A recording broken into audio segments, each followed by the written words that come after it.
to the members who are already part of this and hope that the rest are going to join.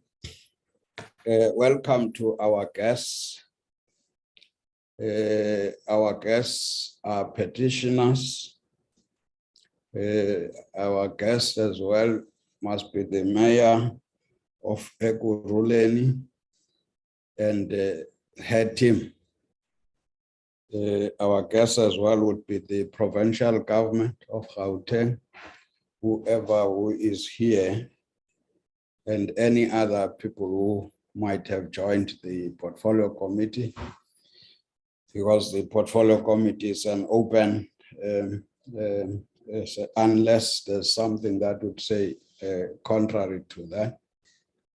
I would also like to welcome officials from Parliament and indicate to the petitioners that maybe we should apologize for the delayed engagement on the issues that you raised. Recording in progress. The issues you raised. First, there was some change in the portfolio committee. A new chairperson replaced Honorable Mutambi, and but beyond the question of change, there might have been many other challenges in terms of the program and programming of Parliament. It's something that would prioritize the issues that get raised by communities as public representatives. So that's our primary responsibility, to represent the public and to conduct oversight and make sure that the public participate on all issues of governance. So it's something that would correct, and despite all of those, despite the time lapse, we have come to this point where we are now trying to deal with our backlogs. So this is a platform. Welcome, and also welcome to the Metro. Welcome to the Provincial. I am not sure how to pronounce this. In other provinces, it would be Coxta. In others would be a Cogta. So whatever, I think I will correct that as we proceed. So you are all welcome. In terms of the agenda, honorable members, there's only one item, these petitions from Ekurhuleni. That's what we'll be dealing with today. And fortunately, the petitioners are here. I may not be, because of me being new here, even remember the context, which would actually have prepared yourselves and everybody else to remember what are the issues. But fortunately, the petitioners are here. I hope they are here. Sharon, do we form a quorum now?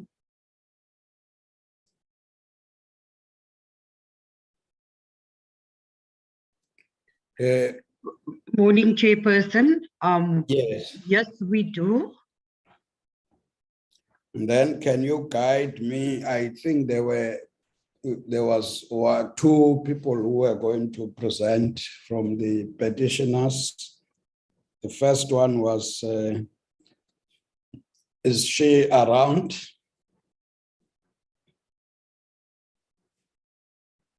Yes, Chairperson. Honorable Bodlani is in the meeting, as well as Honorable Ismail. So both petitioners is in the meeting. Yeah, like I indicated, unless there's a member from the portfolio committee who can put some context into what we would be listening to. But if there's none, then I would immediately allow Honorable Bodlani to present. Good morning, Chairperson, and thank you so much for your time. Chairperson, I note your opening remarks in that this petition took really a long time before it came to yourself. I beg your pardon, Chairperson. It took some time for this petition to come before yourself. And Chairperson, I submit this petition on behalf of my constituency in the Alberton Metro, in the Alberton City, in the City of Ekurhuleni. This petition, Chairperson, came about because the business owners of Alrode were called to a public meeting to discuss the perpetual power outages. And as a result, coming from that meeting, a petition was signed. Their biggest grievance, Chairperson, was that they do not have constant power supply. And this was impacting on their businesses.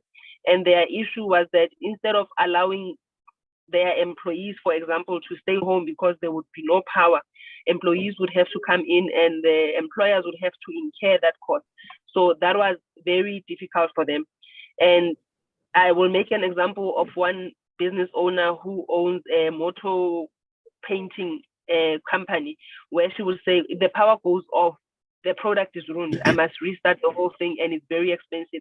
So they were lamenting on the expense that they incur because of the regular power outages. Chairperson, as you would know, this petition was submitted before the elections, and it is now under the leadership of Councillor Samantha Ne. Speaking to Councillor Samantha Ne, when I was called to the portfolio committee to present this petition, she has made me aware that the situation has changed, that there has been a lot of work from the new administration, that projects are rolling and the outages are not as often as they used to be. It is her belief, Chairperson, that things are really changing and the businesses are no longer as badly affected as when the petition was submitted. So my submission to the portfolio committee this morning, Chairperson, is to say, how do we sustain? How do we sustain what is happening at this point, notwithstanding the challenges that we have with load shedding? I have seen the presentation that will be made to the portfolio committee this morning, which also speaks to load shedding as a biggest contributor to the power outages. It also speaks to the poor, what's the word I'm looking for? The poor servicing of infrastructure, the lack of servicing of infrastructure as a contributor to the power outages. And it is my belief that that is historic and is not something that is going to be fixed overnight. So what I would love to get on behalf of the residents of Alberton, on behalf of the business owners of Alrode, is some commitment to say what is happening now with regular constant supply. How do we sustain it? That is my presentation to the committee, and I thank you, Chairperson. Thank you very much, Honorable Bodlani. Can we then move to the next presenter? Sharon, you said is who? It's Honorable Ismail, Chairperson.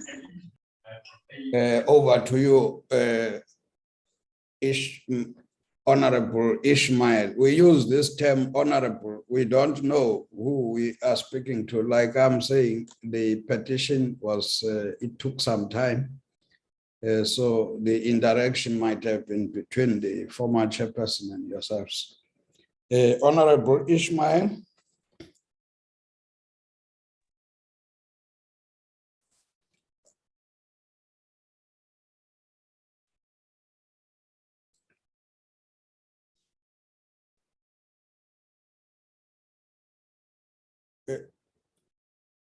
Ismail, what is happening?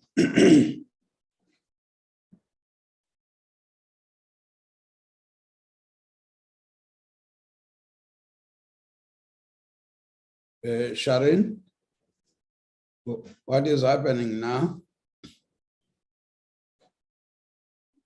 Chairperson, I see Honorable Ismail's video and microphone is on, but we can't hear anything. So we can't hear him. Oh, I see the face. Can you unmute? Thank you, Chair. I was having a problem unmuting for some reason. Okay. Chair, as you know, first of all, I would like to say good morning to everybody. And albeit it's a bit late that these petitions are being addressed, I welcome the fact that these petitions are now being addressed. However, Chair, I need to highlight that the first petition was submitted on behalf of the residents of Ekurhuleni, and most especially residents of Benoni and surrounding areas, due to the constant, non-service delivery, if I could use that word, of refuse removal. And although we know that this has been happening for the past few years, we still have the same problem happening again.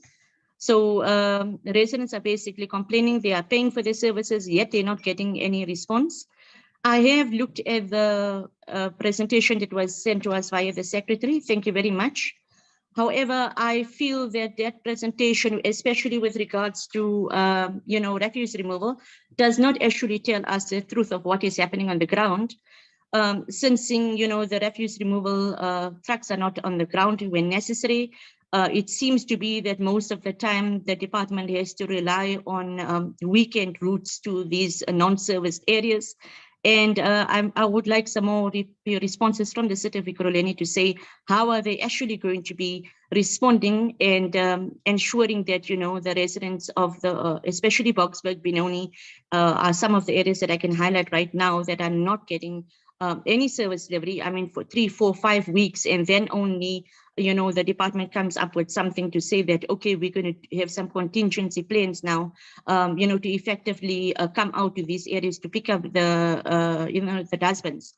And this is also resulting in, a lot of illegal dumping and unnecessary, hype by residents, and, where it actually leads to refuse being dumped in front of civic centers, etc. So I think, Chair, from my side, I would like some response from the City of Ekurhuleni to say what are maybe their challenges, because from what I can understand is that they possibly have a challenge of, not enough fleet, etc., etc. And maybe that can be stated here so that we can properly understand the problem, and maybe we can then resort to requesting National Department of COCTA to actually assist with this shortages that the City of Ekurhuleni is actually experiencing. I don't know, Chair, if you would like me to address the third petition as well. That will be my second petition with regard to the pollution into the wetland, or would you like us to take each petition or one petition at a time? No, present all of them. Okay, so the last petition, Chair, is regarding obviously refuse, I'm saying refuse, sewage overflow into the wetlands, and also obviously into the lakes and dams. It is obviously, causing an unhealthy environment for residents. It's obviously also affecting the bird life. And we are having these dams that are actually being used by scouts, etc. And now we're finding that, due to the unhealthy environment or unhealthy pollution into these lakes and dams, we are having a problem. Now, I have seen the presentation. I've scrutinized it. I've tried to, check whether, there is anything really substantial that is changed, that is going to be changing this. But just last night, I've got a response from some of the residents to say that, the sewage overflows are actually not, there may be a slight change in this last few months where we're getting more effective service delivery on the ground when attending to this, but it's not actually dealing with the problem or assisting in dealing with the problem. I think in the presentation, it was stated clearly that, the infrastructure is old and obviously more funds needed, by the City of Ekurhuleni to properly address this. And look, when are we getting more into, maybe after the City of Ekurhuleni has had their say, maybe we can have some sort of interaction again, and we can then, highlight more things once we get more info from the City of Ekurhuleni going forward. Thank you, Chair. Thank you very much. Now, this takes us to the City of Ekurhuleni. Maybe before we allow them, I think the term petition indicates that issues were raised with the relevant authority, and there could be no satisfactory response.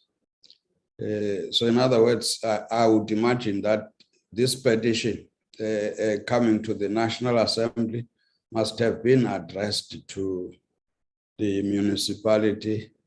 I'm talking for the future. Would like to say all of us, we are public representatives. We must be accessible to the public and respond as they would expect. So in other words, we must minimize petitions coming here because as we are 3 spheres of government and we expect all of us to engage. But let's hear this one now, the responses to this one. But I'm trying to say, Honorable Mayor, have a way, if you don't have to address petitions at that level before they come here. Over to you, Honorable Mayor of Ekurhuleni. Good morning, Honorable Chairperson and all members of Parliament. Honorable Chairperson, yes, thank you for your comment. There certainly is a way forward, and there certainly is also a avenue for petitions to be addressed within our city. Honorable Chairperson, as Executive Mayor of Ekurhuleni, I'd also like to thank you for the opportunity to present our feedback for these 3 petitions, which are quite old petitions as well, and quite a lot of work has been done going forward. Honorable Chairperson, I would like to say that the petitions that will be for consideration today will be presented by our leadership, who will speak to the individual petitions. Honorable MMC Sabeku, who leads the water and sanitation and energy portfolio, will speak to the first petition regarding the Alrode Industrial area with the assistance of his HOD in his department, which is Mr. Tenga. We have also had quite a lot of public meetings within that area and have come to quite a good solution with the business owners and public participation and private participation within the Alrode area. So we are seeing quite a good turnaround and workable solutions. Honorable MMC Duplessis will lead us in the environment and waste management portfolio and will speak to the second petition regarding the inadequate refuse removal. This will be done with the assistance of his HOD of environment and waste management, and that is Mrs. Mabindisa. And lastly, regarding the third petition on the sewer infrastructure, Honorable Chairperson, it will be Honorable MMC Sabeku again, who will address the issue of the sanitation with the assistance of his HOD of water and sanitation, Mr. Maseku. Honorable Chairperson, so if you would allow me for our Honorable MMCs to present on the presentations that have been forwarded through to you. Oh, thank you very much. Let's follow the order as directed by the Mayor. It will be Honorable MMC Sabeku. Thank you.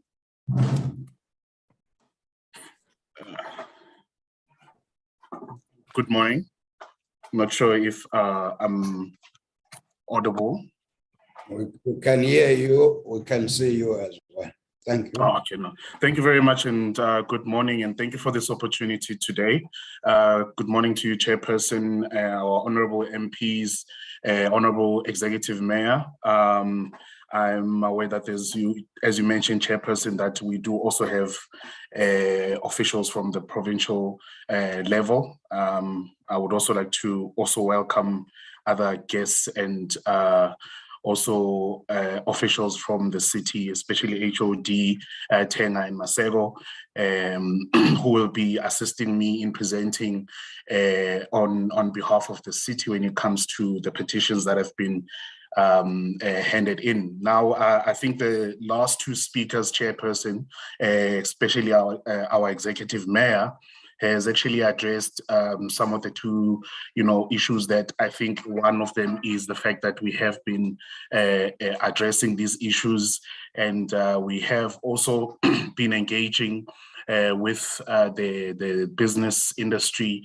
and residents since we've come into government, and we have been trying, and obviously with all the challenges that we have, some long-term solutions, some short-term solutions, and been engaging and presenting these things to our community members to ensure that as the city will be working hand in hand. As it was said by MP Bodlani, that the petition was submitted prior to elections, and some of the issues have been engaged upon and also been addressed. We are very happy that there is actually some visibility in terms of the change that we're trying to, to show out there in terms of our commitment in ensuring or correcting these issues. So I'm very happy for those comments. However, today we also have to speak to the petition, because what she had also mentioned is the fact that as much as there has been some improvement since the last time they submitted the petition, but the question now will be in the case of sustainability, because we still do find ourselves in a situation where business and industry and our residents still have issues with power outages. So it's something that is not totally resolved. However, it has found some solution that at least there is a bit of relief when it comes to business and industry being affected as per the petition. So we will definitely give a presentation today through our HOD, Mr. Chilitsi Tenga, who will take us through and just give some bit of context in terms of what is it that has been uncovered and how we are ensuring in terms of the short term and the long term in how we're going to resolve these issues within the area. With that said, Chairperson, if I can just hand over to our HOD Tenga to take us through. Thank you very much. Thank you.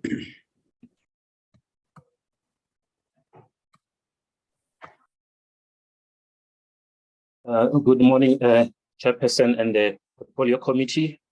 Good morning to the Executive Mayor and MMCs and all other stakeholders. I'm not sure, please indicate if you can see the presentation, if it's lighted from your side. Yes, we can. Thank you, Chairperson. All right. Yes, as far as this petition is concerned, Chairperson, we have since then done a lot of work to address the major challenges that we're finding in Alberton. Those challenges relate to the aging infrastructure, which now leads to more frequent equipment failures resulting in outages. We also have load shedding contributing to that as well, which all in all then contributes to the entire system reliability. The issues of shortage of resources, it's more a general contributor. That slide that I'm showing right now kind of shows you what happened in the month of June, July, August. If we can look at that, you will see that load shedding came in and it contributed quite a lot. However, let's just focus on the other colors that you see. The operational causes, the equipment failure, and the cable fault. Those are the major ones in the absence of load shedding.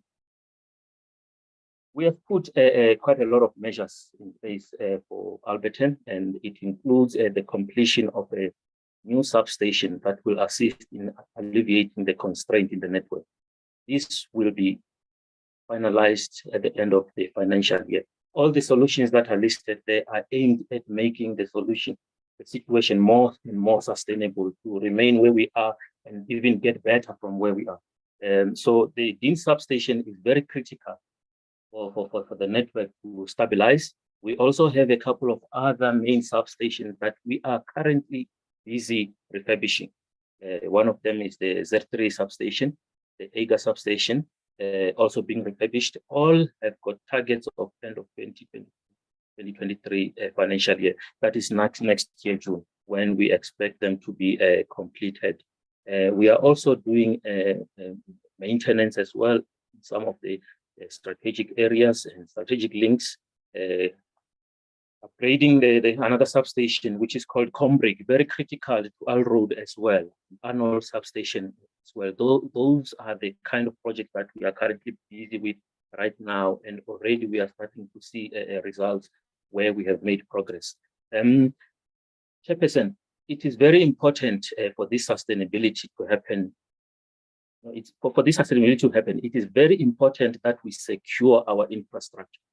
The issue of third-party interference in our network through vandalism and theft and all those kind of things makes the situation worse. So our idea is that we need to secure these substations. We need to be able to monitor them through cameras.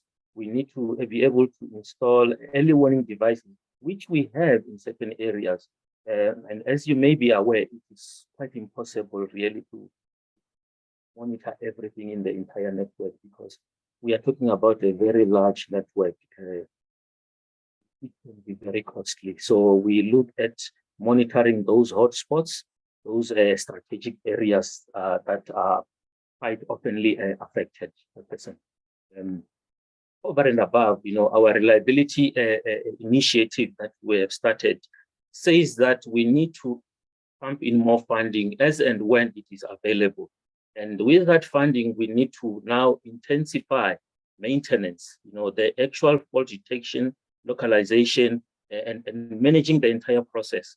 I've already mentioned the issue of security as well, that we need to secure our infrastructure.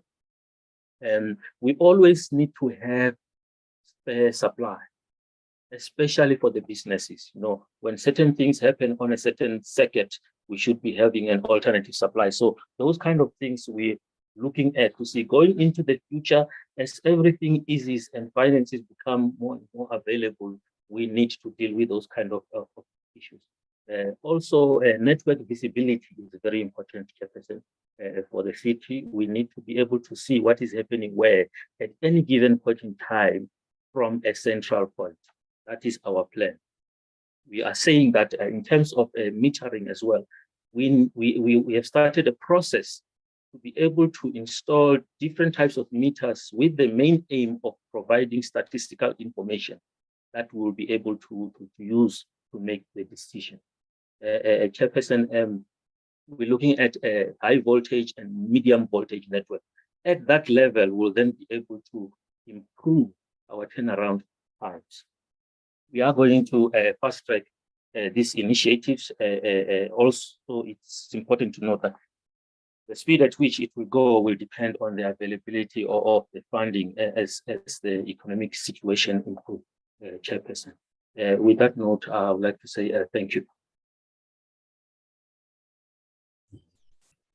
Thank you. I think we're following the order as was indicated.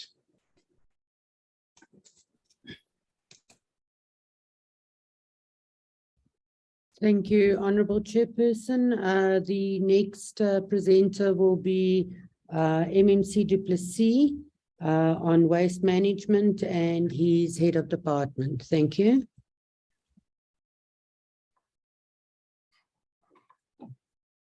Good morning, Honourable Chairperson, Honourable members present, as well as Executive Mayor. We have been experiencing historical problems as well, in the sense that we have an aging fleet and we have some problems within the processing of the financials in historical invoices. However, I can't speak too much. I'm going to allow my HOD, Mrs. Faith Witsela, to take us through some of the more logical and on-the-ground details. Thank you, Honourable Chairperson. Good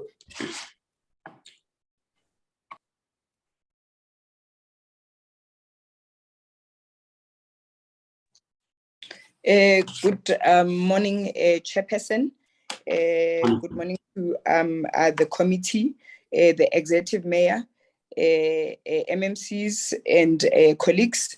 I'm coming in on a response on waste collection for Benoni and Boxbeck. I'm trying to switch on my camera, but I'm unable to. But then I will carry on. Yes, we received a petition from the honourable member, and I wanted to make the following presentation in relation to the disruption in Benoni and in Boxbeck, because she mentioned Boxbeck as well in her presentation. In an effort to take our residents and our councillors along, in an event that we do have a disruption, we engage with the ward councillors and advise them as to what the alternative date of collection is.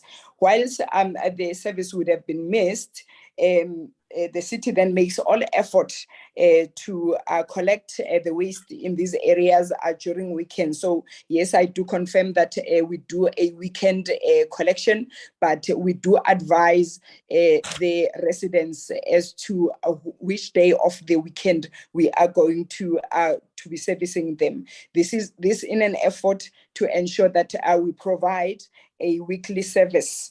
In addition to that,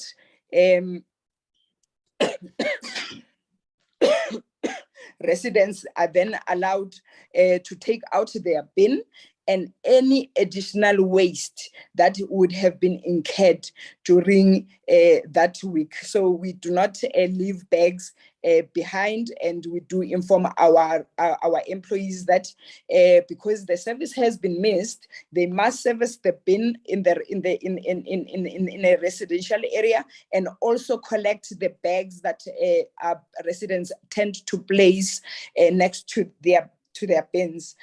Additionally, we have 9 mini disposal sites that are available between Benoni and Boxbeck, where residents can take their waste, and there is no charge for this service. This in an effort to avoid residents dumping their waste illegally. Chairperson, I would like to state that the main reason that we find ourselves in the position that we are finding ourselves in is that we are having extremely old compactors, which are the specialized equipment that we use to service our areas, and the growth in the demand for the service is not matched by the budget to do the service. To that extent, we sit with a situation whereby, even though we do have a panel of service providers that would assist in cases where we are having 1 or 2 breakdowns, however, the extent to which we are having breakdowns is so large that we have to have a huge budget to service the invoices that come in from our service providers. But because the budget is limited, we have an issue then with following up with the payments of these service providers. Additionally, because we have to replace the fleet that we have, the pace in which we are able to do so is very slow, to the extent that we are procuring 4 compactors in the current financial year based on the funding that we have. So there is definitely a need to consider funding to a larger scale the recapitalization of our fleet. There are other measures that we are looking at that are going to then shorten the turnaround time in cases where one then experiences a breakdown, and we are currently investigating the full maintenance lease model. So with that, we are hoping that our problems of fleet that is aged, the breakdowns that we are incurring will be resolved, and we will be able to then offer a regular service that is offered on a scheduled day. Thank you very much, Chair. Thank you. Next one. Thank you, Chair. Chair, I just would like to add on the solid waste report back as well. We are having an urgent meeting on Tuesday with the city manager, the GCFO, and then also the HOD from the department to come up with sustainable solutions and urgent solutions, Chair. Chair, something that the HOD failed to mention is that the city is exploring lease versus purchase. Due to the financial constraints and the work of the specific and specialized trucks that this department has, it is hugely expensive for us to purchase outright all the time. So we are busy in that process. However, in the meantime, we are looking at fast-tracking payments to external service providers, but there are challenges on documentation, and therefore we are also having an urgent meeting on Tuesday to resolve this, because as the Executive Mayor, I am certainly not pleased with the outcomes that we have had so far from the department. And with saying that, Honourable Chair, I'd like to again introduce MMC Duplessis, MMC Sabeku for the last question. Thank you. Thank you. Thank you very much, Chairperson, and thank you very much, Executive Mayor. The petition that we have right now also will be taken through a presentation by our HOD, Thokozani Masego. It will obviously touch on the reasons and the challenges that we have, but also solutions that we have for the problems that we have. You know, some, as I always say, you know, you can't always throw money to problems. So as much as we have aging infrastructure that needs to be resolved, and as many have, you know, also presented before, that aging infrastructure seems to be, you know, the biggest challenge that we have, but that will be obviously a long term. But the in between our challenges, obviously, where we would be focusing on maintenance and repairs, in doing so, obviously, to try and reduce the frustration in terms of the sewage overflow. But we also do find ourselves where we are, you know, have a challenge against nature, you know, tree roots, intrusion, you know, it's things that also play a huge role in all of that, but that will be also be addressed in this presentation. However, I think I just needed to make note that part of the challenges that we have here is, you know, we also find that community members need to play a huge role in assisting us here in ensuring that we fix some of these problems, because of a lot of the times when we do find ourselves doing maintenance and repairs, and we find foreign objects, you know, and some of the challenges, we find that there's theft in things like manholes and so forth, but also, you know, responsible business who are doing their daily, you know, business. However, there is some kind of challenge or that they find we find ourselves with dealing with some of what they have to excrete into this into our pipelines. And you find that, you know, with restaurants especially, I think that would be the easiest examples to make, and I think it's also been presented there, that there is a lot of challenges that we have there. But I will allow our HOD just to take us through. But I think I just needed to make the point that, you know, as much as there is aging infrastructure, there is nature that we have to deal with, but there's a lot of education that must go into the communities where we would need assistance in ensuring that as much as we upgrade, as we fix, as we repair, as we refurbish, but we also have assistance in ensuring that we protect and our infrastructure. Thank you very much. We'll have our HOD, Mr. Thokozani Masego, take us through. Thank you very much, Chairperson.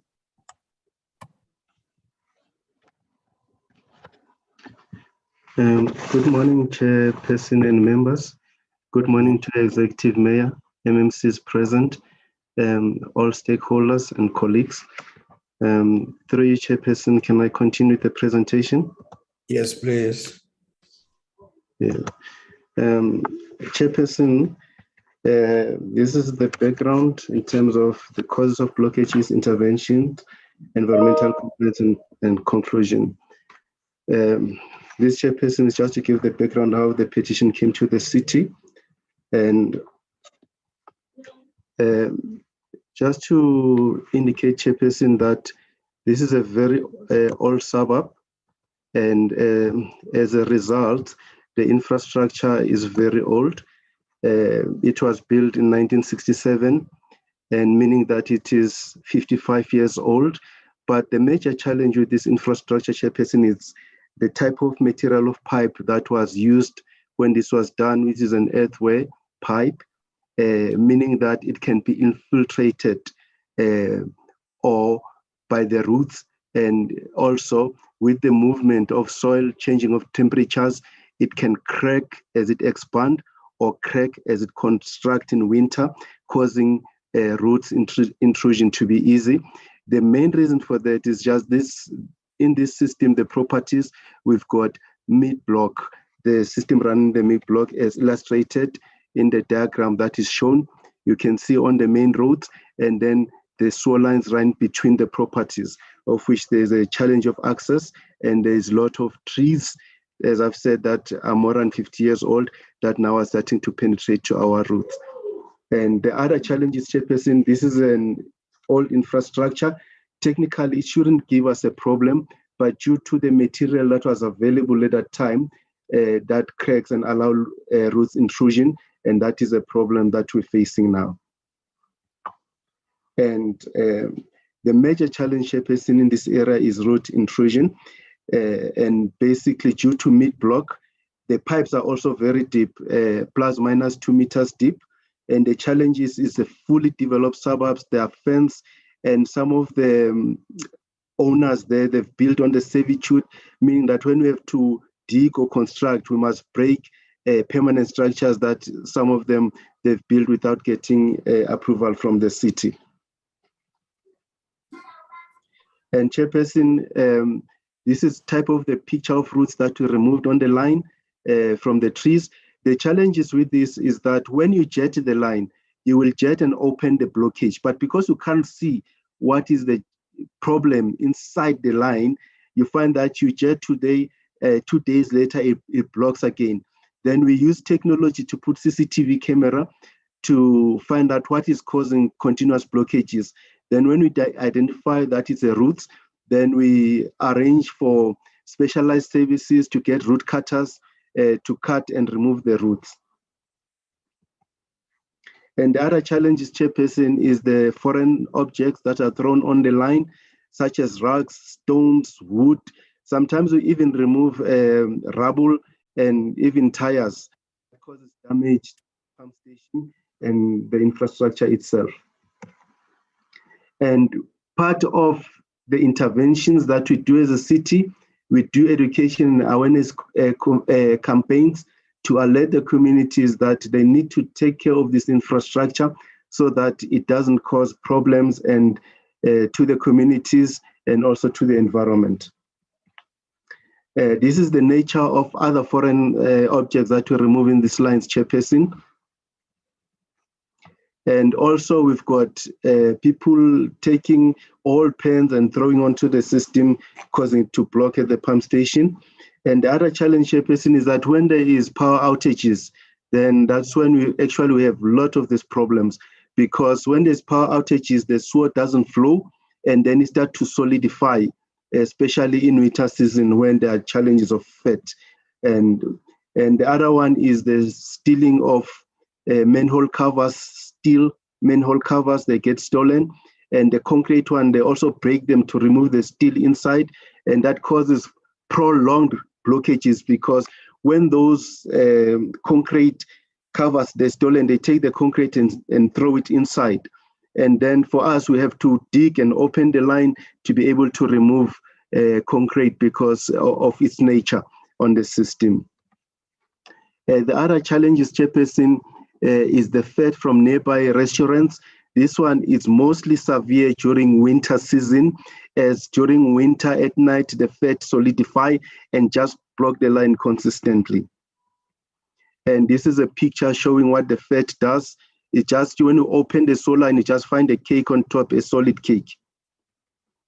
And in conclusion, Chairperson, the department has resources such as internal teams, as and when maintenance contractors will attend to these challenges 24/7 as they are reported to our call center, even on public holidays.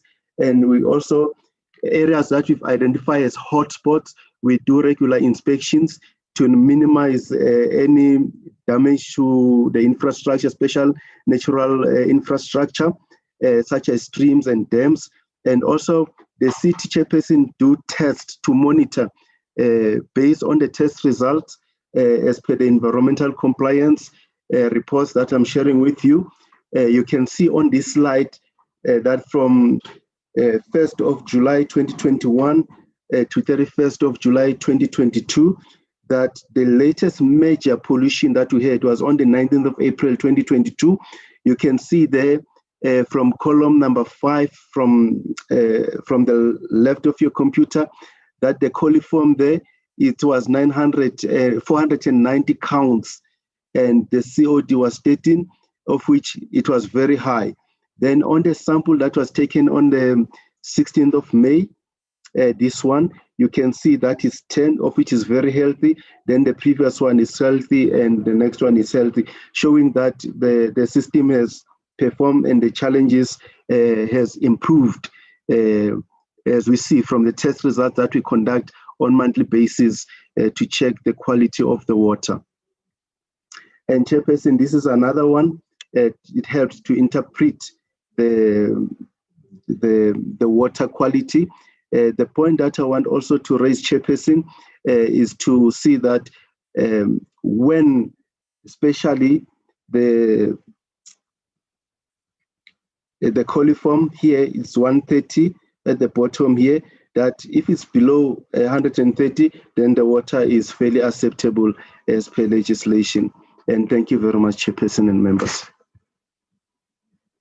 Thank you. Thank you. How far are we, Mayor?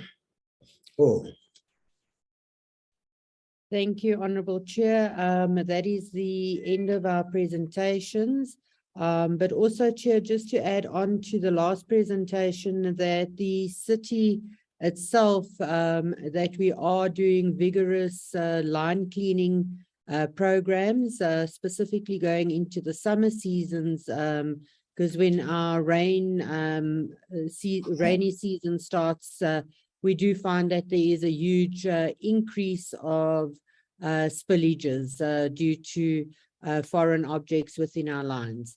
But Chair, thank you very much for the opportunity in presenting. Those were the last of our presenters. Thank you. Thank you very much. I think honorable members are still with us.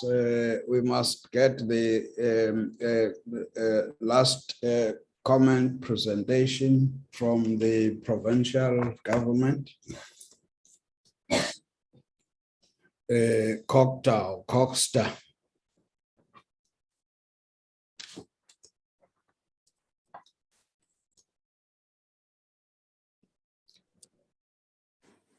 Anybody from the department?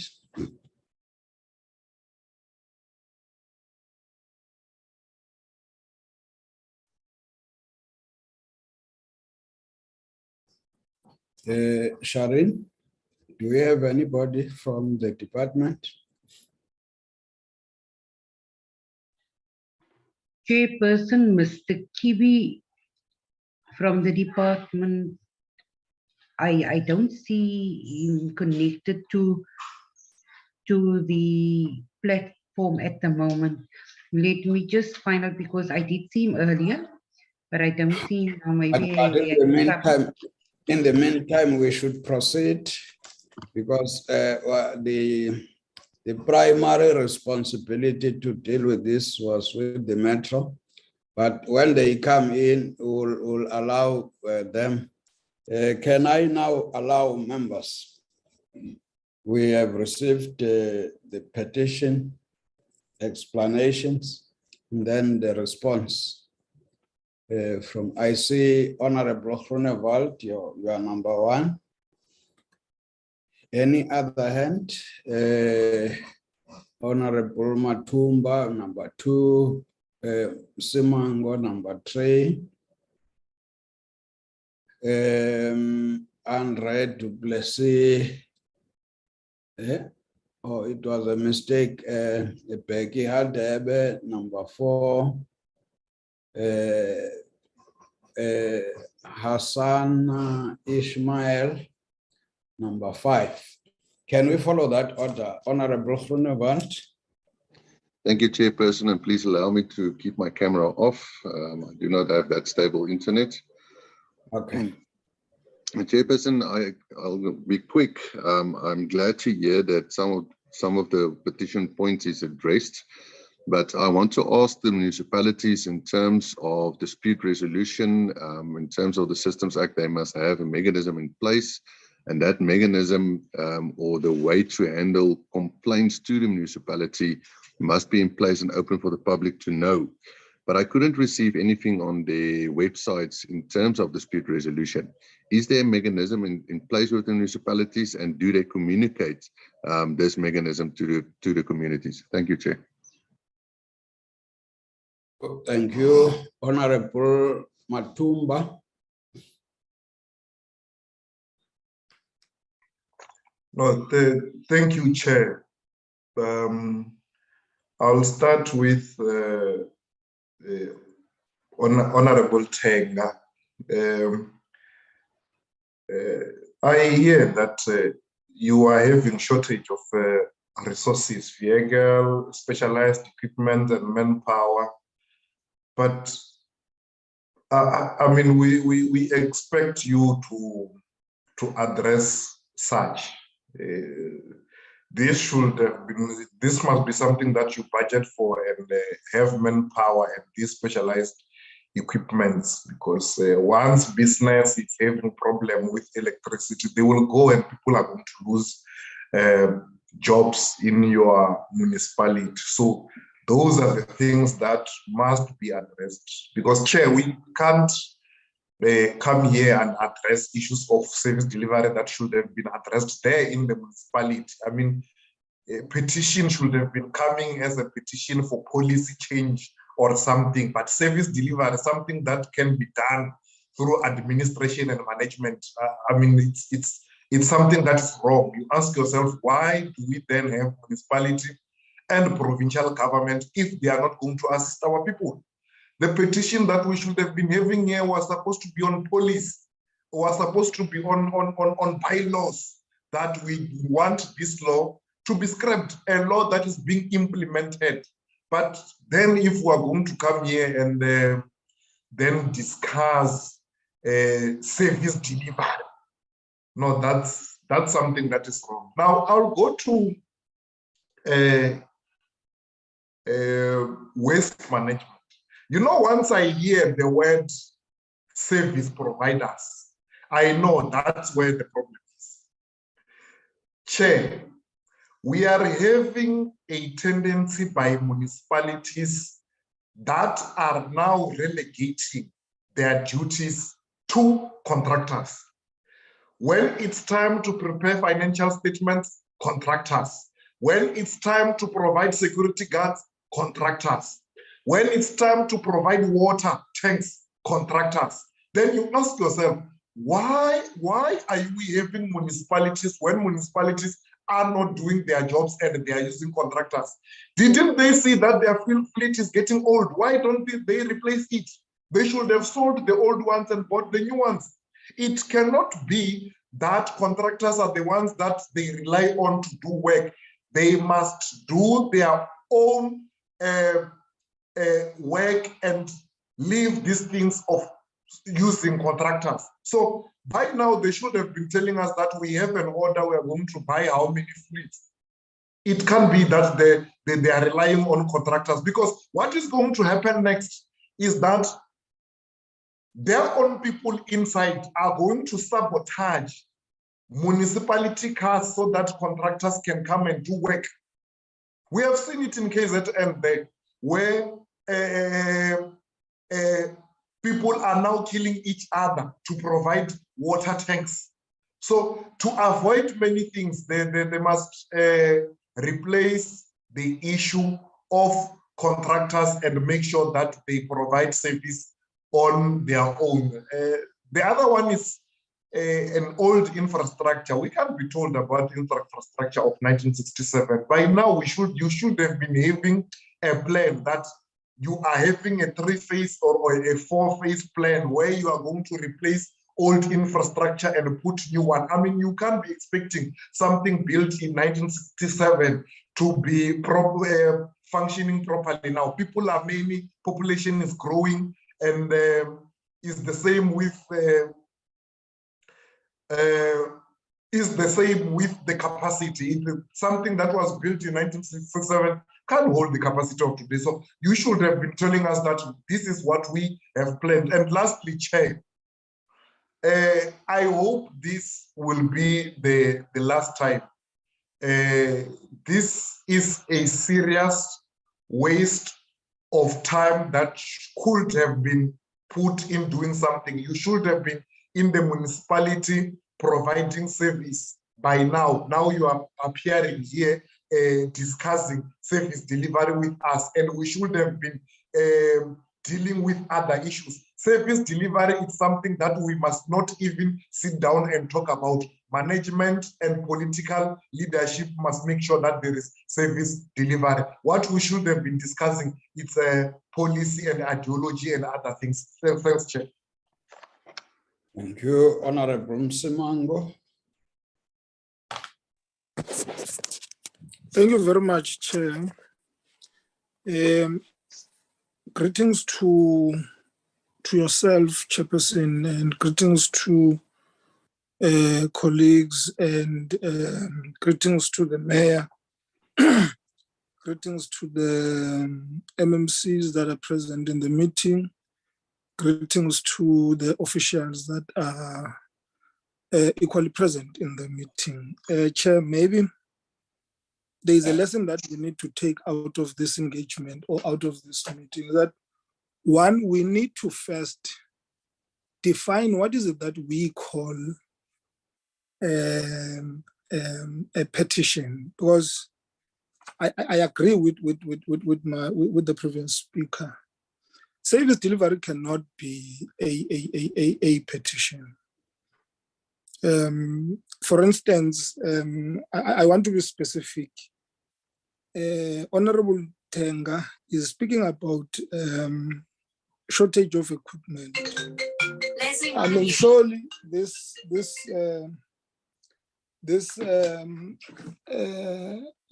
just a second here. Surely that is not the competency of national government.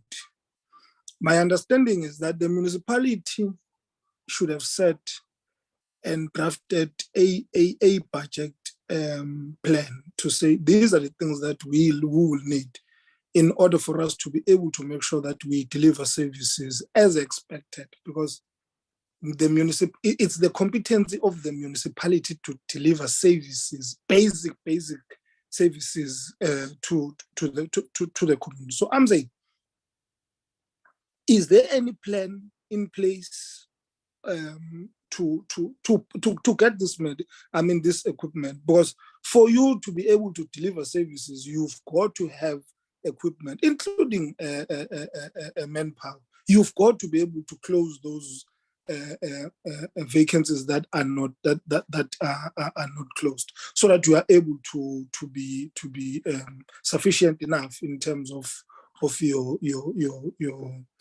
manpower, but also in terms of your equipment. So that cannot be tabled here as one of the. In fact, the community is correct to complain that, but the response that we are getting from the municipality to say we are short of equipment, like as if somebody somewhere must come and buy equipment for the municipality. For me, it is unacceptable, and really we should be able to, by the time we leave, we should be able to get a clear answer as to say when are they buying that equipment.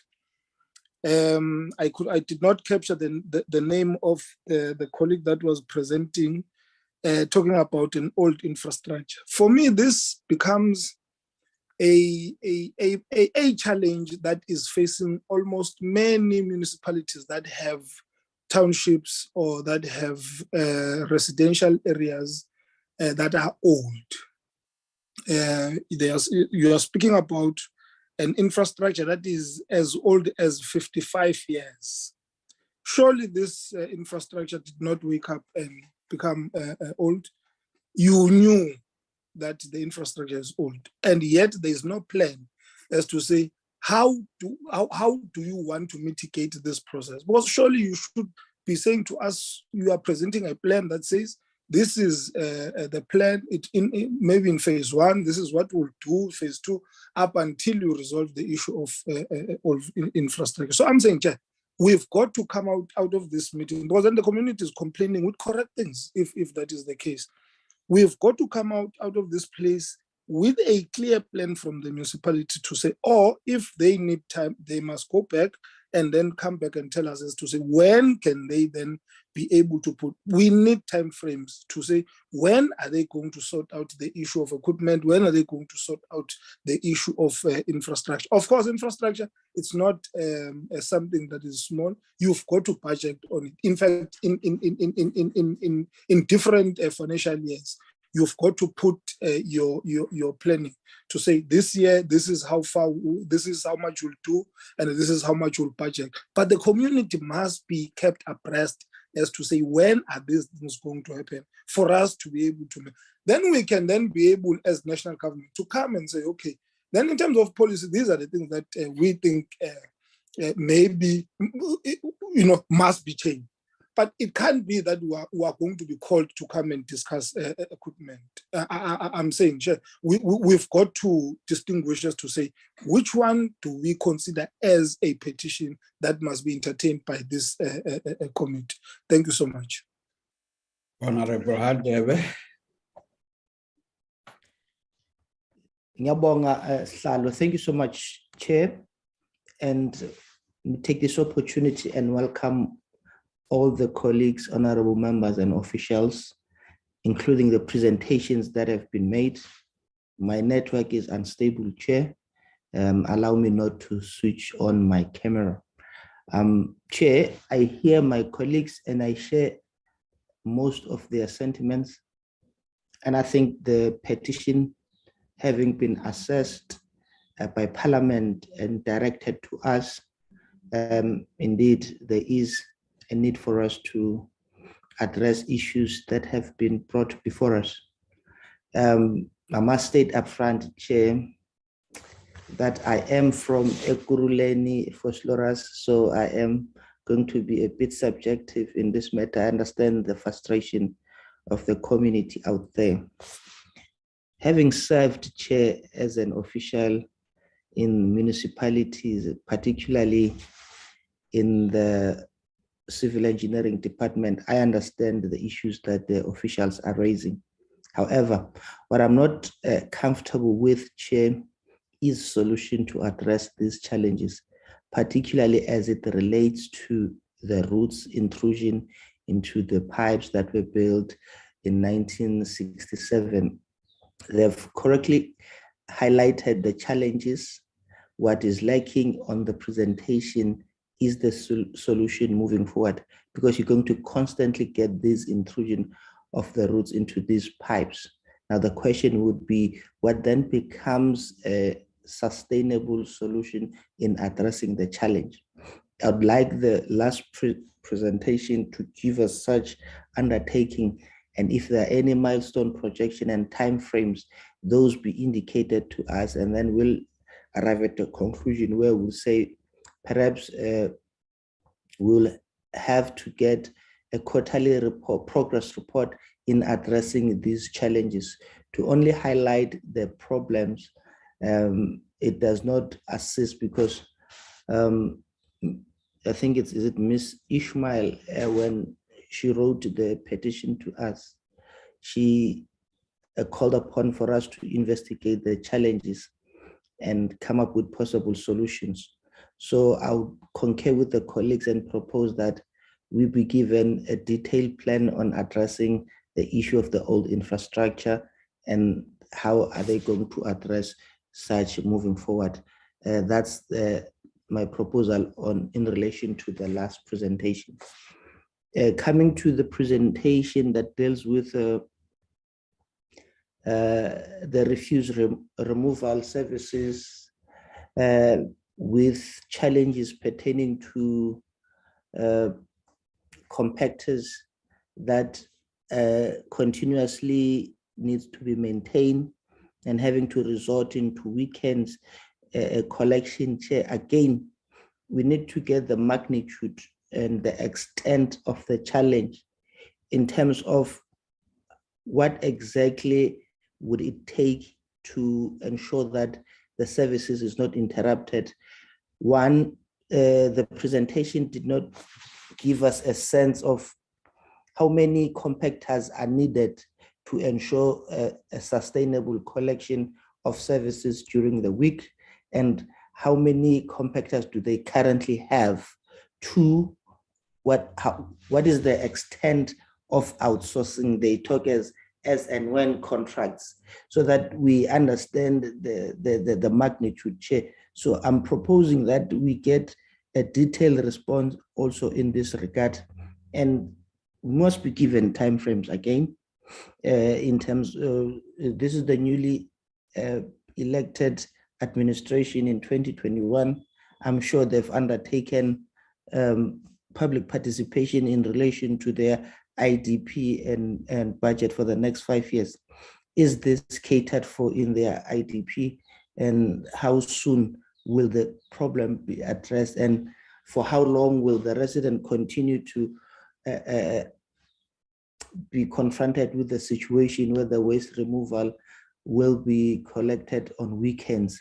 A project plan that will detail a clear attempts into eradicating the challenge confronted by these residents is needed. The presentation is well captured. It highlights the sense of understanding the challenge, but it fell short into giving us a solution into addressing this problem and make sure that it's eradicated in future. That is my 2 cents contribution in relation to this matter, Chair. Thank you so much. Thank you. I have noted the hand of Honorable Bodlani, but I'll take you after the 2 members. Now the next one is Honorable Ismail. Thank you, Chair. I would just like to say thank you to the Chair. I would like to say thank you to the committee, the Portfolio Committee of COCTA, to the Mayor of Ekurhuleni, to the MMCs, and obviously to the department officials.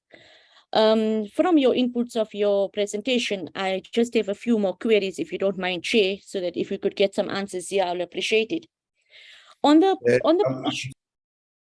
I'm sorry, I didn't recognize that you are one of the petitioners. Let me just finish the members. The last one would be Honorable Mpumza.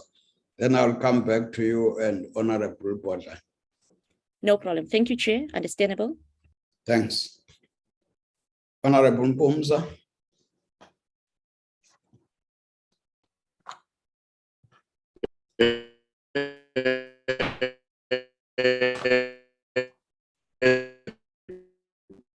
Network.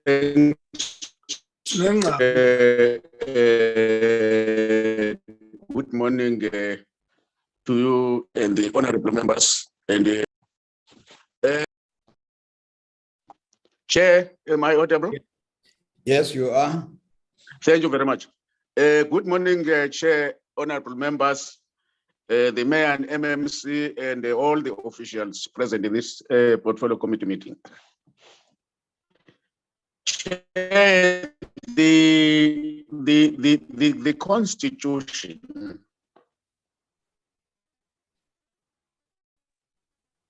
Chair, we are having a serious challenge Republic of South hearing Africa Dr. enjoys the city. The Constitution of the Republic of South Africa enjoins the City of Ekurhuleni to provide services to its community in a sustainable manner. And equally, the Constitution enjoins the same city that it promotes a safe and healthy environment. Then any breakage of services to communities, whether is it the breakage of electricity provision or the non-removal of waste, is actually a violation of those two clauses of the Constitution. Secondly, the fact that, Chair, to add on what we have just raised in our opening, it is very difficult that communities should actually be sending petitions or petitioning the National Assembly to investigate matters that are affecting them, which should have been provided and responded to by their local government, in this particular, the City of Ekurhuleni. Chair, the Systems Act and Health that makes provision for mechanism to be set up in place, as well as the early warning systems, so that early as on there would be an indication that a particular infrastructure would actually reach its useful lifespan. And this would relate to the fact that when a proper asset management system is put in place, would ensure that in terms of the asset management policy, that infrastructure that is old would have to be disposed of at a particular time. Now, it can't be that would be told in this meeting that one of the reasons why there are these services that are not rendered is simply because the infrastructure is old. The municipality should have known long ago that this particular structure at a particular time would reach its useful lifespan to be disposed, and refurbishment would have to be kicked in. Thus, this relates to perhaps failure of proper management by the management executive of the city, as well as the failure of the leadership to provide leadership at all times on these particular matters. Chair, my also agreeing with other members that perhaps any intervention by the city, the plan that would put in place to refurbish the old infrastructure, the plan that would put in place to replace the old infrastructure for refuse removal, that a proper plan would have to be developed, and then it would have to be presented to us and sent to us with clear time frames when that would be to happen.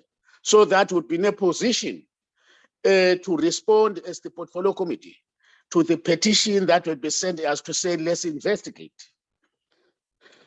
Chair, one issue, what measures has the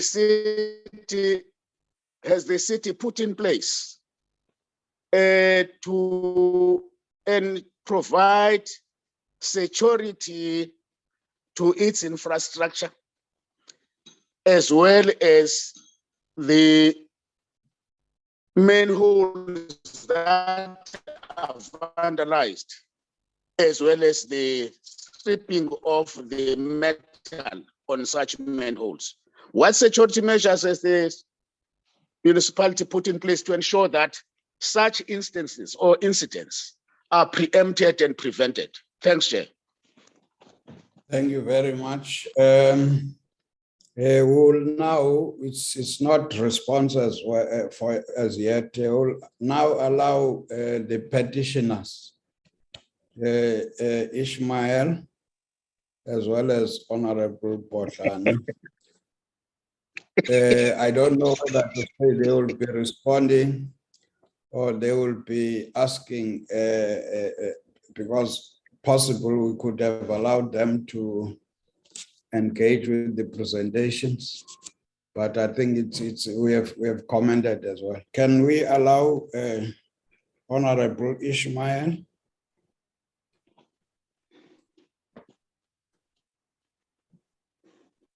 Thank you, Chair. Once again, I would like to thank the Mayor of the City of Ekurhuleni, the MMCs and the officials for coming out today in addressing this petition. Chair, I would just like to highlight a few things that I'm concerned about after listening to the presentation. But I want to put on record that these petitions were submitted before the new administration took over in the City of Ekurhuleni, and I've seen a difference in service delivery. And that is why I'm highlighting only two areas, that is Benoni and Boksburg. If you look at the petition, it states the City of Ekurhuleni and the whole of City of Ekurhuleni. However, I've highlighted Benoni and Boksburg because I've seen a difference in service delivery in the last few months. But what I'm concerned about now, after listening to the issues of, invoices not being paid on time and a fleet that is not functioning. And obviously, we're looking at budgets that have been passed, and we acknowledge that the city has been trying their utmost in, getting the municipality functioning, if I can use that word. I'm just worried that as executive of the city, are there any, accountability or management strategic plans in place to ensure that, we may have a new administration when it comes to MMCs and mayors, but I think most of the time the officials know what's going on in the department. So are there any specific things that the city is doing to ensure that maybe the person that was responsible for paying up these invoices and to ensure that the fleets were actually functioning, or the maintenance being done, etc., are actually held accountable by the executive of the city?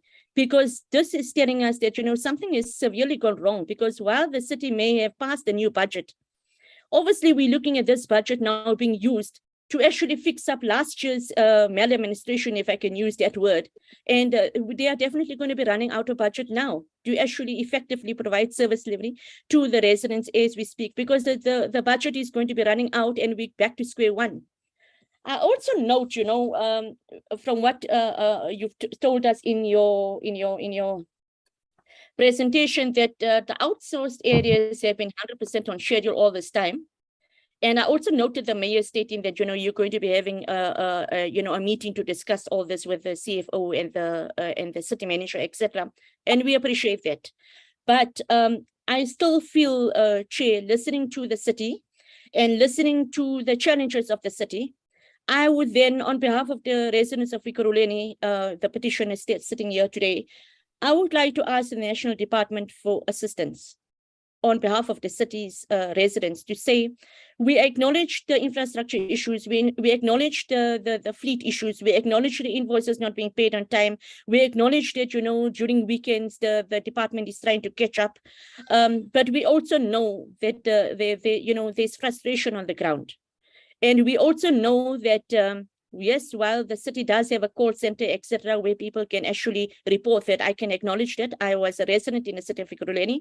I served as a PR councillor and ward councillor in the City of Ekurhuleni, and I know there's a call center, and I know it's functioning much better now. But my point is that there is no conclusive, evidence to say that these areas that I'm talking about now, these particular wards in these particular, these particular towns in these wards, I should rather say, that are actually going to be receiving effective service delivery. Because, if you're looking at weekends, while I hear the HOD stating weekends, and we appreciate it, the reality is that it's just not costing the city even more money, because we know when it comes to weekends, obviously there's going to be a problem with overtime.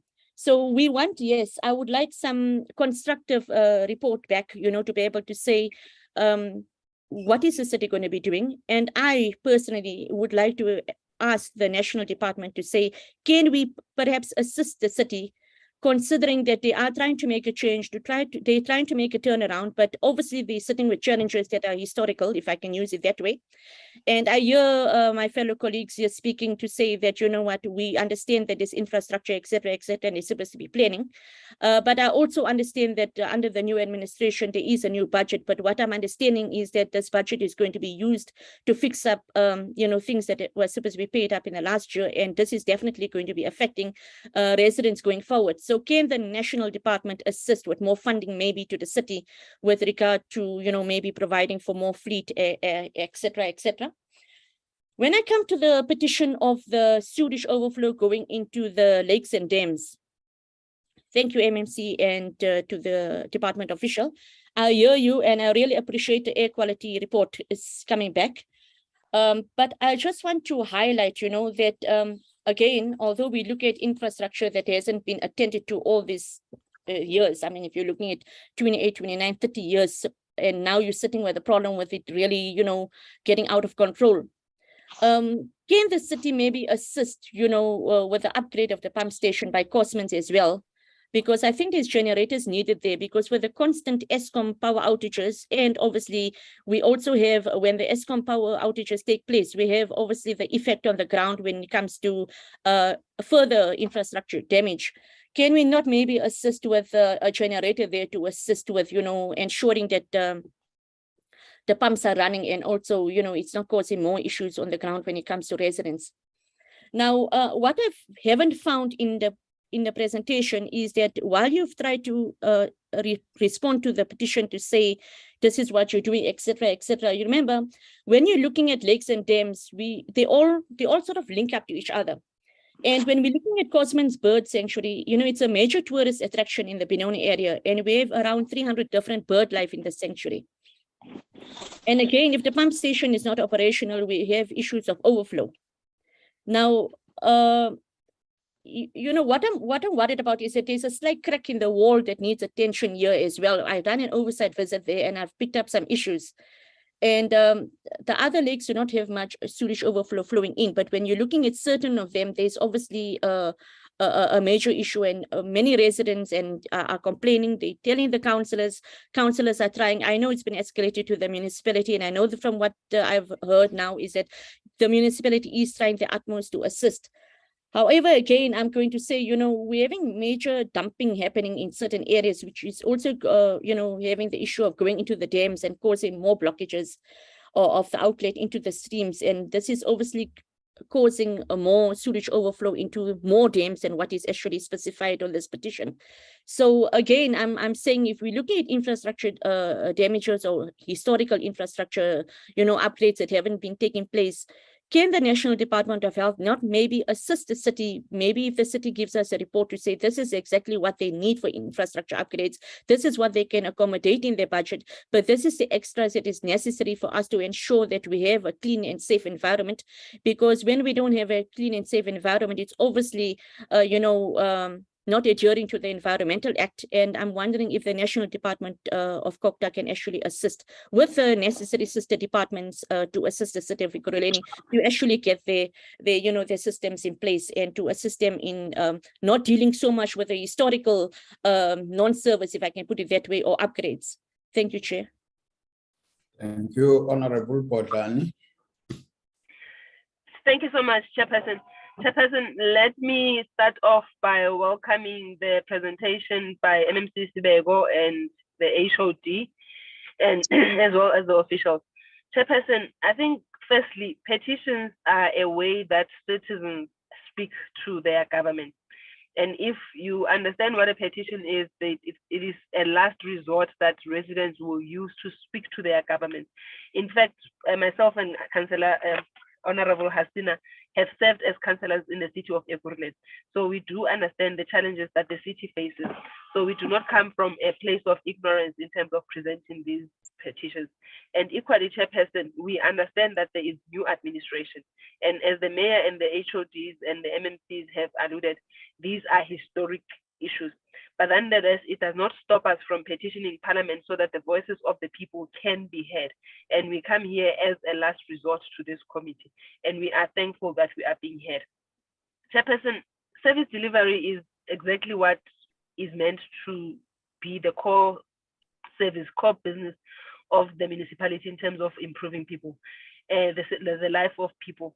And if we are going to then come and say in Alberton, there is these developments that are going to cost the city millions, but there's issues of vandalism, which is because of the threat to the infrastructure. But we do not hear anything about prosecutions, we do not hear anything about arrests.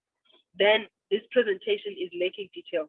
Until and unless we get to a point where people know that they will be prosecuted, there will be consequences for damaging infrastructure such as substations, because for me that is really it's treason, because these are businesses that are creating jobs, these are businesses that are paying services to the municipality, these are businesses that really are building industries in the city.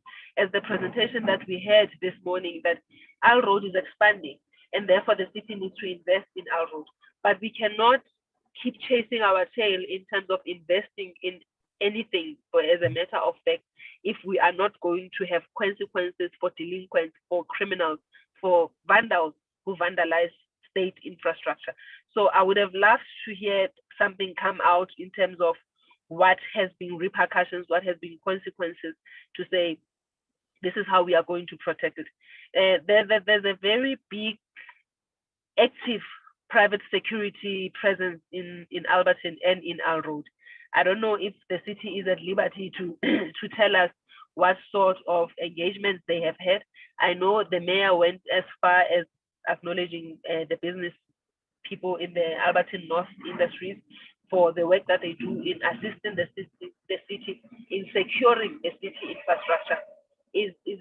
Are we going to get more of those initiatives so that the burden does not fall on the city?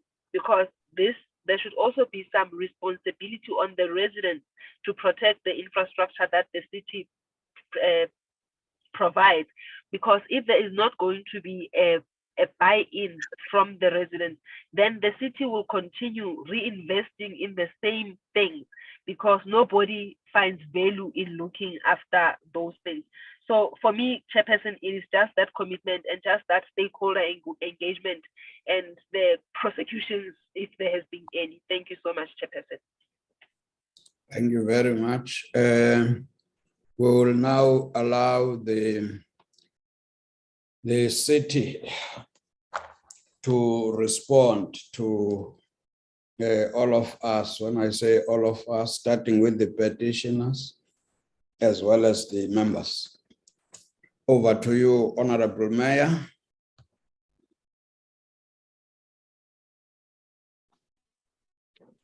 Thank you, Honorable Chairperson. Let me start with Honorable Groenewald. Honorable Groenewald, we have got a petitions committee within the city where we also call petitioners in to do resolutions. From there, it goes through to the oversight committees and to the departments to come with resolutions and feedback to the various community members.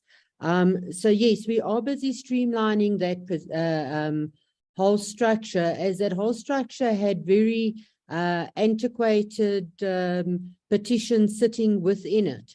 We are busy catching up with the backlog in that, but the new petitions that are coming in, I have also set up a service delivery desk within my office that deals specifically with petitions, new petitions coming in and getting resolutions from the various departments as quick as possible. And I must agree, normal day-to-day service deliveries, challenges, I do find it strange that it comes to a COCTA meeting. However, this is my first COCTA meeting, so you know, we will abide by requests of reports that are asked from us. Also, the Honorable Matumba, I agree with discussions on service providers. We have got a staff complement also in the city that has to perform the duties of solid waste collection, and we should get away from the service provider antics that were used in previous years. However, there are situations where we as a city is forced to use external service providers when we have to build up our fleet, get our fleet back to standard again, which was and is completely dilapidated from non-maintenance of the vehicles themselves. Therefore, in the presentation, we also stated, and I don't think maybe the HOD of the department presented it properly, but we are looking at the lease versus purchase agreements right now, because when we look at the entire vehicle situation within Ekurhuleni, it is quite clear that no fleet management has taken place. And I have now put in a system within the city that proper fleet maintenance has to take place. Audit of all vehicles in the city has to take place. And it seems like vehicles were all over the city, and I need to know where our vehicles are so that we can budget properly. So consequence management, and that goes through to quite a couple of questions that were asked, will certainly take place on maladministration if that is found what has been happening. There is a plan on replacing old infrastructure, specifically when we look at the asbestos pipes within the city coming to sewerage and water supply. The department can, without a doubt, present at a specific date recommended by yourselves the plan to actually replace all the antiquated and old pipes that are not functioning anymore. As we are quite vigorously improving our water losses as well through this maintenance plan that we are already implementing. Our new budget came into from the 1st of July. So our new budget is definitely talking to many of the concerns that are raised here, and the IDP processes was also followed, which is talking to a lot of the problems that are raised here as well. Honorable Masimango, I therefore direct that to you with our IDP and our budget that we are having a look at. We did put on new vehicles and new equipment in the budget. It is currently at the bid adjudication committee, and that will be coming into our system quite soon now. Within the next couple of weeks, we are seeing already we have purchased 4 compact vehicles as well. So we are busy with that and going through the proper procedures through the bid adjudication processes on the. I have answered the long-term plan on the pipeline, Honorable Hadebe. I hope that assists you, but we will for sure table a detailed plan to the committee with the refuse removal compactors that have been purchased as well. And yes, the magnitude of the solid waste problem has been in the last month quite extensive. And therefore we have made alternate plans to rectify this. And a lot of it does come from invoices, payments, and not due to non-payment by the GCFO by not trying to comply, but by contracts that or paperwork that did not follow the proper processes. So I have also asked for a forensic audit to take place on all these contracts that are outstanding and what processes were taken and why these processes were not followed. That will also, the forensic audit will also go through to the Impact Committee for further investigations.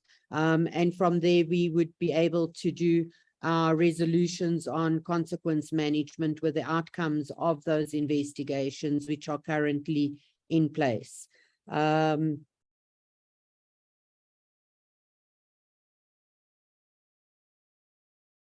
IDP and the budget are definitely talking to each other, Honourable MP, and we definitely have not just on solid waste, but specifically with electricity. We have channeled a lot of our budget to our service delivery departments. For us, it's very important to stabilize our electricity grid. And in the last, what we did with the adjustment budget for the last term budget that we inherited, we channeled also a lot of finances specifically to the electricity grid for maintenance purposes. And we've seen a huge difference in our stability within the grid for specifically the Alberton and Alrode area that is being discussed here, but in general in the whole of Ekurhuleni.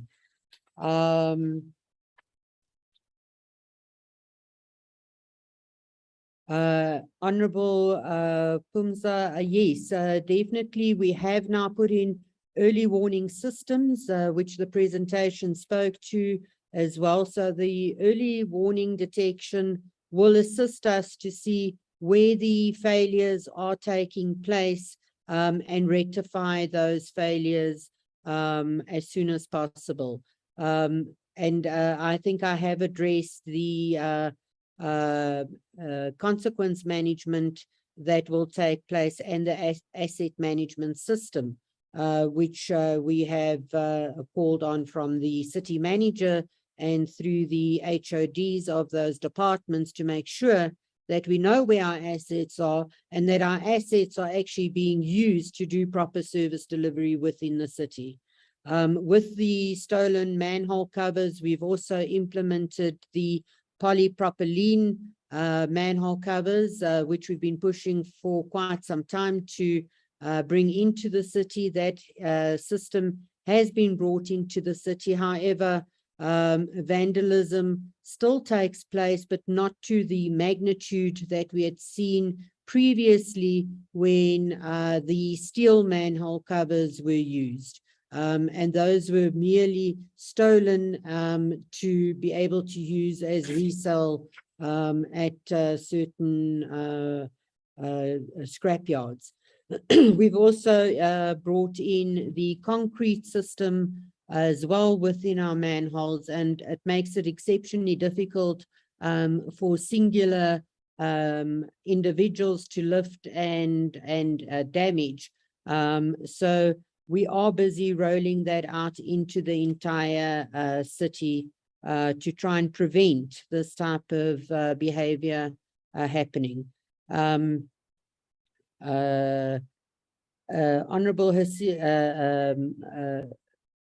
Ismail, I think I have answered your question regarding the non-payments and the accountability with the investigations that are taking place currently.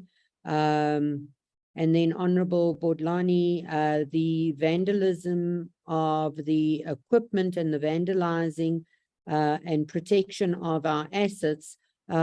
We have had many meetings with various businesses. They are also assisting us with their security systems that are close by to the substations. And this is proved to be a very successful measure. Not only that, we have also had meetings with our EMPD with SAPS We have had with the commissioner, the provincial commissioner as well, to roll out joint operations with the vandalism of not only our infrastructure, but then also the criminality that goes along with it within the city.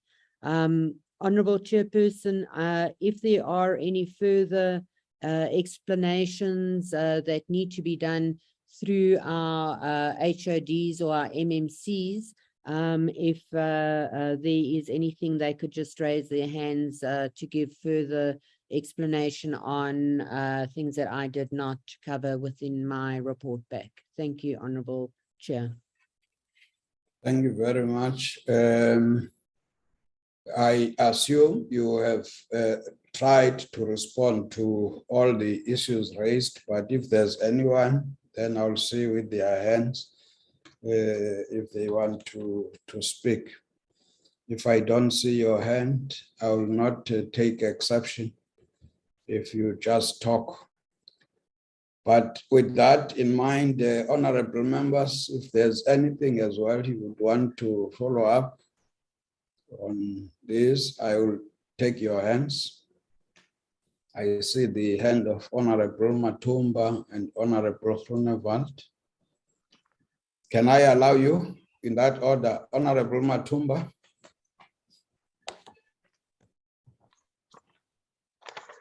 No, thanks, Chair. There's come a presentation ya Mulwane Wotenga. He raised issues of theft and vandalism, and really it's a big problem that we can't ignore it at this level. I think in their budgeting, the municipalities must also look into it and how they work with SAPS and how the political leadership work with communities on how they can deal with this matter, because people who are vandalizing and stealing are people who are living within our communities. So it is up to us as politicians to really go and deal with the matter, and also scrap this thing of saying it's being done by foreign nationals only. Because once we say this thing is done by foreign nationals, then we leave the real culprits, because criminals are criminals. Once we give them a color, then that's where we lose it. So we really understand what Ngauri ushuma nichko umena mraungo upata mwanda atutai and so on.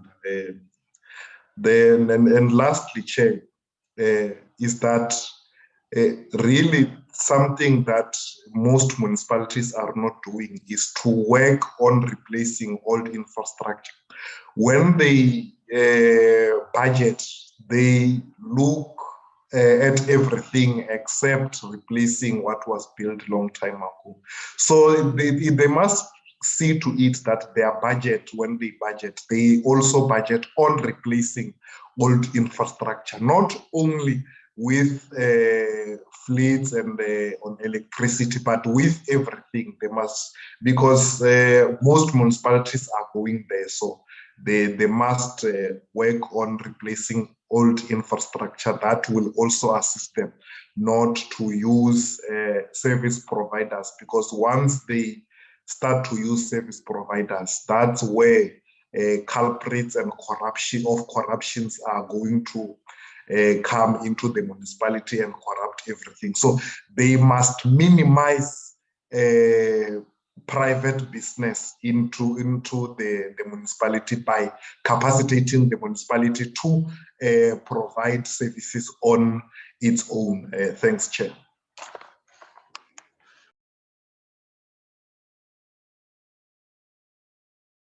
Honorable Groenewald. Thank you, Chairperson. Chairperson, let me first note, thank you, Mayor, for your answer. And thank you that you are answering all the questions and not delegating the answers. Chairperson, the reason why I asked the question is because the communities are the best, or consider better part of municipalities.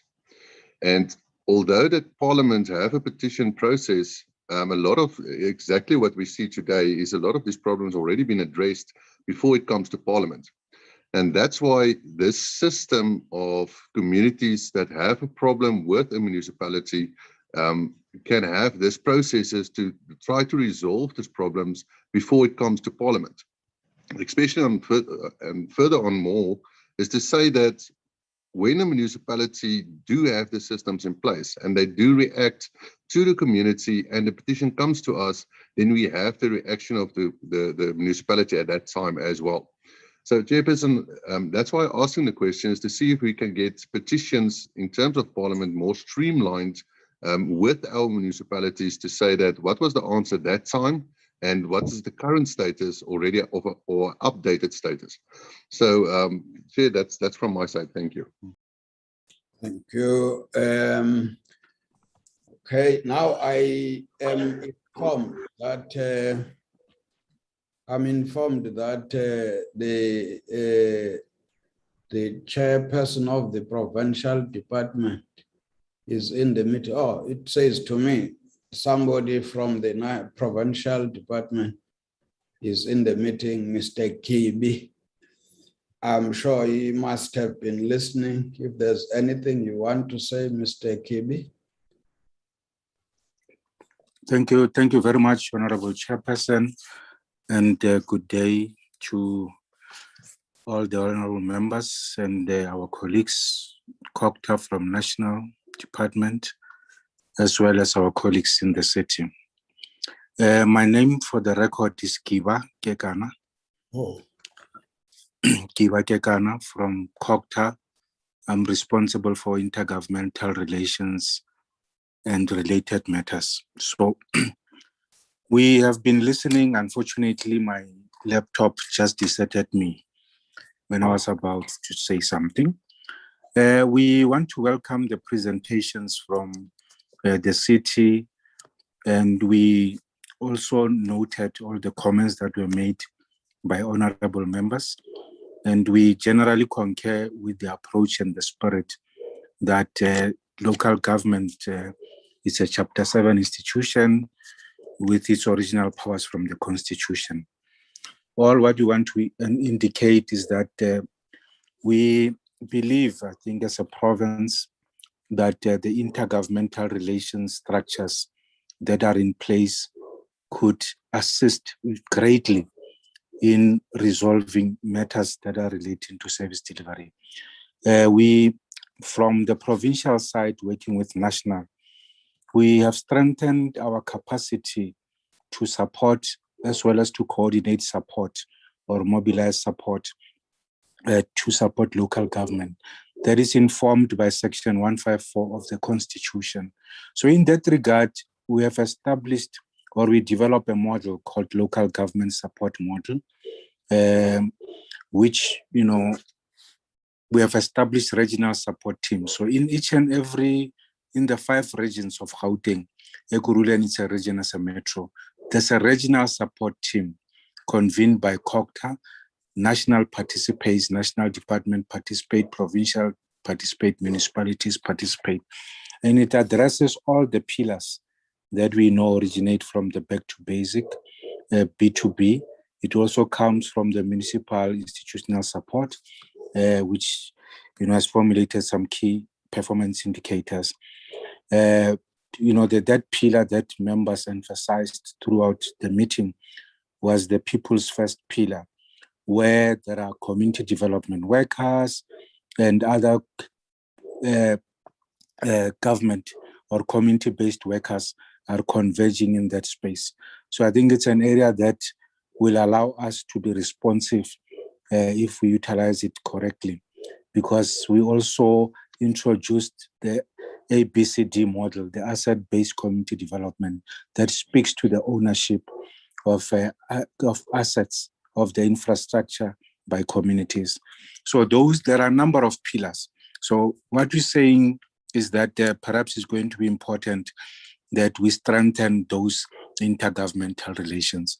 Because if things are not working well from the regional support team, and we escalate them through the statutory IGR structures from HOD, structures, mayors, MEC mayors platform up until they go to PCF before they go to national.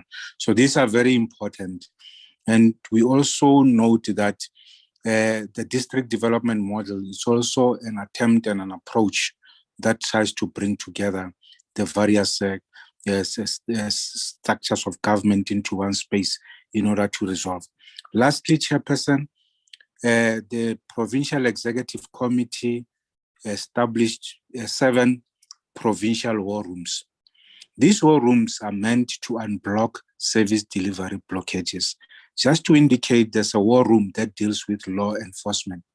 Its priority areas include the protection of infrastructure, cable theft, because the security of the infrastructure equals to revenue protection. So I think that is very key. And we know the challenges facing local government relates to cash flow challenges. So if the security of the infrastructure is not secured enough, then revenue is also not secured. So I think members raised that point. So I think, so that is that. But we also have a war room that is focusing on infrastructure planning, service delivery. And there's also a war room that is looking at the general issues of revenue, payment of services, payment by government departments, payment of service providers. So all of these war rooms, including red tape, we want to also implore that perhaps at the level of provincial government, the city and national, if we strengthen our participation in these structures, a lot of issues are going to be resolved, because those 7 war rooms are targeting all those areas that are blockages, so that by the time, if we escalate, we must escalate something that we cannot do using those IGR structures. And the last point that was also raised by member Grunewald in the meeting, I just want to state it. It's around the integrated petition management system that has been recognized, and that through the Premier of Gauteng and Executive, they implored on us as provincial government to work with municipalities and national, just to look at an integrated petition management system so that things do not fall through the cracks. We should do that. And I think it's an area that is a weakness, I think, generally speaking, but we are working on it, and we are putting all the efforts to look at the integrated petition management system. Thank you, Chairperson. Thank you. I don't know, Honorable Matumba, I still see your hand, if it is an old hand. But I wouldn't want to reopen this discussion on the basis of this input by the province. Honorable Matumba? Yeah, no, if that's so, Chair, then we can proceed, because this input was, we didn't get a chance to deliberate on, but if that's how you see it, then it's fine, Chair. No, I would suggest so, because the petition is already with us, so we have handled it. Maybe just one clarity to indicate that we are parliament. We are not national. So our tasks might be different. Number 2, if anything comes to us that comes from the people, it must be responded to, guided by the Constitution as indicated. So hence I'm saying, for us, all these structures that this member of this session is mentioning, if he says to us there's a first pillar, we want that pillar to work. If says there are war rooms, we want those war rooms to work. If there's integrated management of petition, we want those to work. And the only way we will see that they are working is when people don't raise issues with us. I think that sentiment was expressed. So engaging with those structures, all we want is them working. So what we would suggest, and I think this comes out of the discussions, is a improved communication with the residents of Ekurhuleni. So in other words, we must not, as Parliament, be found to be necessary to come in. They must be improved. Then one request, which I think is the outcome of this meeting, it's a detailed response plan with timeframes to the petition. In other words, we are specific here, we're not general about issues. Detailed response plan with timeframes to this petition. We would appreciate all those comments about investigations and consequences as raised by those who were complaining. And I think what we also would like to raise, in fact, I was listening to Honorable Ismail, is talking about historical challenges. Whilst you might know them as historical, they are challenges of the municipality. So they must be addressed. They must be part of the plan, as we would be getting that plan. So in other words, we don't, so when you take over government, you take over government with everything. So your plans must actually take that into account.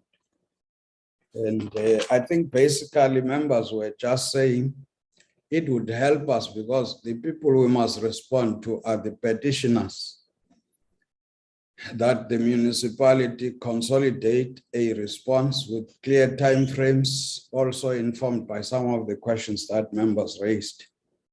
And maybe a message for the provincial government is to say as well, plans that are put in place must be translated into action so that the impact is felt on the ground. And like I'm saying, once there's good governance, once people receive services, we will all be happy.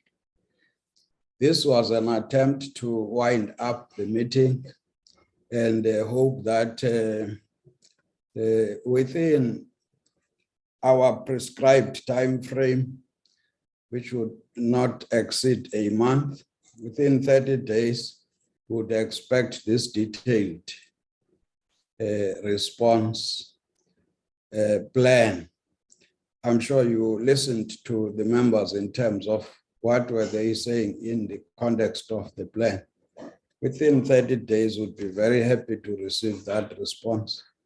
And otherwise, thank you very much for attending the session, and Mayor for taking charge of the response, and the petitioners for not giving up, whilst this might have been submitted a long time ago. I'm sure all of us, we are learning as we are engaging with some of these issues.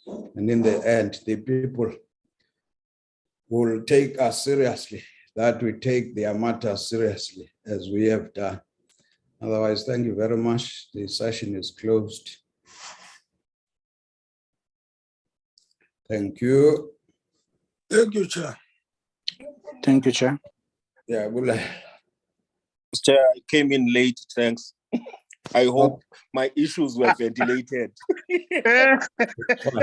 Thanks. Hi, Cesar. Hey, Honorable Mpums. Yeah.